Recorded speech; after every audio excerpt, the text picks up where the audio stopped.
Hi, I'm Kathy, and I'm going to be working on my seashell painting, finishing this up.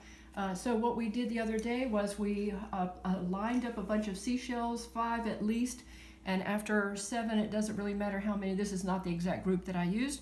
I did the sketching and then I did the painting. Right now to complete this background, what I'm going to do is work with some colors that can be in the water or the beach for that matter. So I'm using this blue-brown combination, which makes a lovely gray.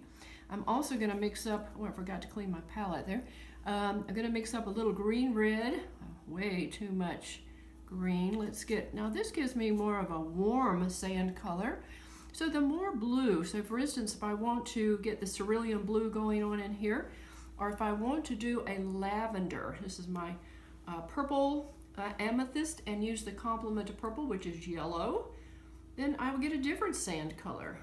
Okay, so here we go with some options for the sand. And in this one that I use the blue-brown, I might do a version that's a little more on the blue end. Okay, so here's my palette. The first thing I have to do though is wet the areas that I'm going to be putting the sand or background color. And I have already added some real intense shadows. So I may have to go over some of them a little bit more. Let me just do sections here very quickly with the water, where the sand and water might be going. And I'm using this flat Cheap Joe's brush that will quickly cover in the wet part. This is a wet and wet process or technique, wet and wet, rather than a wash. And I certainly should be a little more careful going around that particular seashell. I'm keeping this pretty darn wet because I have to apply the saran wrap and the salt while it is wet. All right, here comes, whoa, that's nice and bold. But you know what? I need something that bold around that light shell. So I want some variation. So that's why I have all these different puddles to work from. That way I can plop in color that will work for my background. This might be a little heavy. So let me just add water as I move this through and pick up a little bit more of the blue. All right, once I'm satisfied with, now this I forgot to finish that shadow in here, but oh well, it'll all blend together. And I don't mind being a little bit bold right there. Let's get some different color in here and a little bit more blue. So the very, oof, I'm getting dark.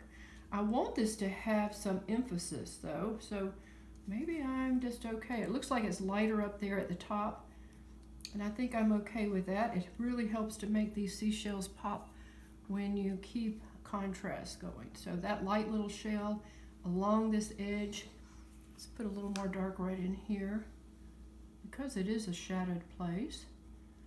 And I'll spot in. All right, I'm pretty satisfied with how that looks. My next step is to take these pieces of, oh, nope, I'm about to forget my salt.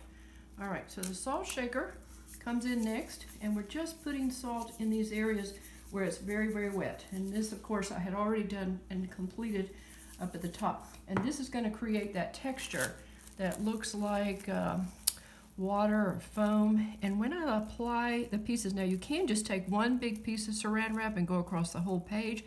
I find it a little bit easier to press small pieces in small areas. So, especially since it wants to stick to my fingers. Okay, so I keep pressing. This is a nice chunk right here. Maybe I will go across a big area. Okay, so I'm gonna wrinkle the saran wrap and press it down to my paper to get these wrinkles there. And keep going with the saran wrap and keep pressing them. I can already see some of these textures. Wow, that's nice right there. Look at that. And this is my final piece of saran wrap, unless I need to grab another piece, which possibly oh, I have one right here. I just need a piece of it though. And that'll complete my texture. Okie doke. You guys will have to wait for maybe 30-40 minutes for this to completely dry. So that's all for now. I'll show you the finished work in a sec.